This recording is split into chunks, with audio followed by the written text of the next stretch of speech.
इस टाइम तो कानून थोड़ी है, इस टाइम तो बीजेपी है भाई साहब। योगी को तो इस्तीफा दे देना चाहिए था। भाई जिनके ऊपर बीती है उनको पता होता है ना। अब योगी जी कब उसके महल पे बुलडोजर चलाते हैं? भैया वो सत्ता में है, वो कुछ भी कर सकता है। संविधान है कहाँ देश के अंदर? अगर सरकार में हिम्मत है, किसान को रोक दोगे? है किस सरकार की हिम्मत जो रोक दे? एक सवाल और है कि जो राकेश टिकैत जी लखीमपुर खीरी पीड़ित के यहाँ पहुँच गए, पीड़ित किसानों से मिलने वो लगातार जा रहे हैं और उनको जाने दिया जा रहा है, वो पहुँच रहे हैं और पहुँचने के बाद सरकार से एक ऐलान होता है कि समझौता हो गया है, जो भी है। कुछ लोग आरोप लगा रहे हैं कि राकेश टिकैत जी वहाँ जाते हैं फिर समझौता होता है, कहीं बीजेपी से कुछ तो नहीं है? देखिए, ये संयुक्त किसान मोर्चा है। राकेश टिकैत जी अकेले कोई फैसला नहीं कर रहे इसमें, ये संयुक्त किसान मोर्चा फैसला कर रहा है। और संयुक्त किसान मोर्चा को रोक कौन सकता है? किसान को रोक दोगे? मतलब मैं अपने परिवार में दुख में शरीक होने जा रहा हूँ और मुझे रोक दोगे तुम?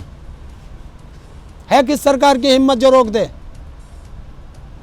ये जब संयुक्त किसान मोर्चा को ये सरकार नहीं तोड़ पाई, संयुक्त किसान मोर्चा के किसी नेता को नहीं तोड़ पाई, किसी को खरीद नहीं पाई, तो अब ये लोग जो विपक्षी हैं, विपक्ष का मतलब जो हमारे विपक्ष में है, किसानों के, सरकार, आरएसएस, अब उन्होंने सोचा कि राकेश टिकैत जी पे इल्ज़ाम लगाओ और इस संयुक्त किसान मोर्चा को तोड़ दो। ये वो चाल चल रही है। तो राकेश टिकैत जी का तो बयान भी आया कि ये मेरा कोई अकेले का निर्णय है ही नहीं, ये तो सबका निर्णय है। और देखिए, मैं यहाँ बैठा हूँ 400-500 किलोमीटर दूर, आप भी 400-500 किलोमीटर दूर बैठे हो। जब वहाँ किसानों के साथ जो अत्याचार हुआ, जो हत्याएं हुई, और जो वहाँ किसान हैं, वहाँ कितना बड़ा रोष होगा, वहाँ क्या सिचुएशन होगी, ये वो नेता ही समझ सकते हैं जो वहाँ पे गए हैं, वही उसे हैंडल कर सकते हैं। तो ये सब बेकार की बकवाद है। राकेश टिकैत जी बीजेपी से मिल गए, ऐसा चला रहे हो? ये कौन चला रहा है? गोदी मीडिया। क्यों?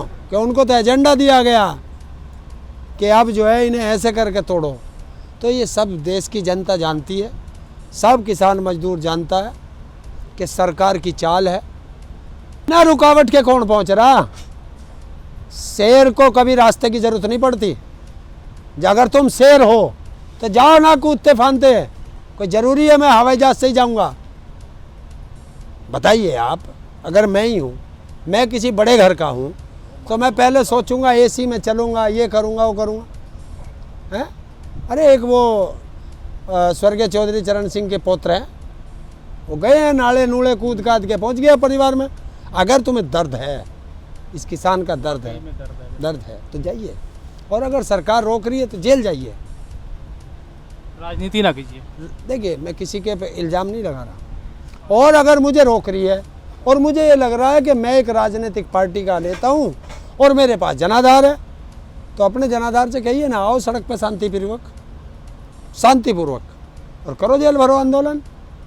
जो एक संवैधानिक अधिकार है, जो हमारा संवैधानिक हमें देता है, गांधीगिरी करिए, आइए सड़क पे, सरकार के पास जाइए, गिरफ्तार करो, हमें जेल भेजो। क्योंकि हमें अगर आप किसी के पास नहीं जाने देते तो जेल भेजो। जो नेता किसान के समर्थन में आ रहा है उस सबका धन्यवाद है। देखिए, सरकार पूरा ढीला रवैया अपना रही है, पूरा छूट दे रही है, क्योंकि वो गृह राज्य मंत्री है और सारे IPS ऑफिसर उसके अंडर में आते हैं, गृह विभाग उसके अंडर में है, वो सबूतों से छेड़छाड़ करेगा। देखिए, बीजेपी के अंदर 2 संविधान चलते हैं, एक आम नागरिक के लिए, एक नेताओं के लिए। तो वो कानून से बढ़कर सरकार मान रही है उसे। मतलब जो देश की जनता है उसे गिरफ्तार करो, जगह जगह डिटेंड करो, दुखी परिवार से मिलने मत जाने दो, और जो अपराधी हैं उन्हें हवाई यात्रा में खुला घुमाओ। अपराध किया है सीधा जेल, अपराध की एक ही होती है।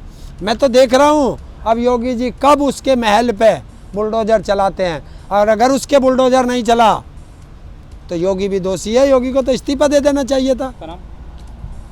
मेरा नाम कमलजीत सिंह है। आप इस पूरी घटना पे क्या कहेंगे? इस घटना देखो, जो भी हुआ है बहुत बुरा हुआ है। अगर हम पावर में हैं, हम सत्ता में हैं, उनको पता था कि मैं एक मतलब ये गृह मंत्री का बेटा हूँ, मेरा कोई क्या बिगाड़ लेगा। जिस टाइम वो गाड़ी से उन्हें कुचला है और कुचलते टाइम उसने उतरा है नीचे, उतरा, अपना पिस्टल निकाल के उसने फायरिंग की है वहाँ पे, उस टाइम भीड़ में लोग इधर उधर हो गए, वो उसी भीड़ में मिलकर वो आगे निकल गया, उसको किसी ने देखा नहीं। लेकिन अगर पुलिस चाहे, फोर्स चाहे, तो 2 घंटे में वो किसी को भी गिरफ्तार कर सकते हैं, चाहे कोई भी हो, चाहे कहीं भी हो। राज्य मंत्री का बयान आया है कि उस वीडियो में मेरा बेटा नहीं है, मेरा बेटा उस टाइम कहीं और भी था, जबकि वीडियो वायरल में साफ दिख रहा है। भैया वो सत्ता में है, वो कुछ भी कर सकता है।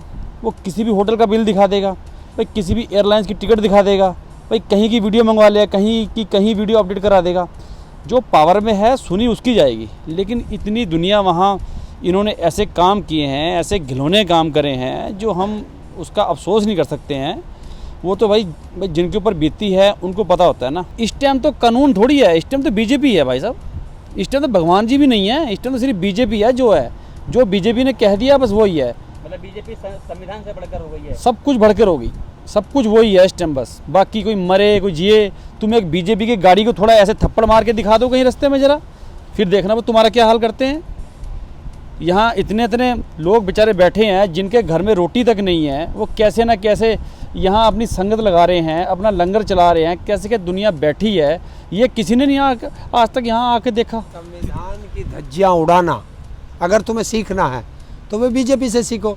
कौन कह रहा संविधान की वो रक्षा करते हैं? संविधान है कहाँ देश के अंदर? हमारे संविधान में लिखा है। और अगर संविधान को देखना है कि कैसा है संविधान, तो जाइए कोई अपराध करके देखिए। अगर 1 मिनट के अंदर तुम्हें जेल के अंदर ना भेज दें तो हमें तुरंत जेल के अंदर भेजेंगे, और नेताओं को जेल के अंदर क्यों नहीं जा रहा? तो तभी तो दोहरा संविधान है। मैं पहले ही कह रहा हूँ।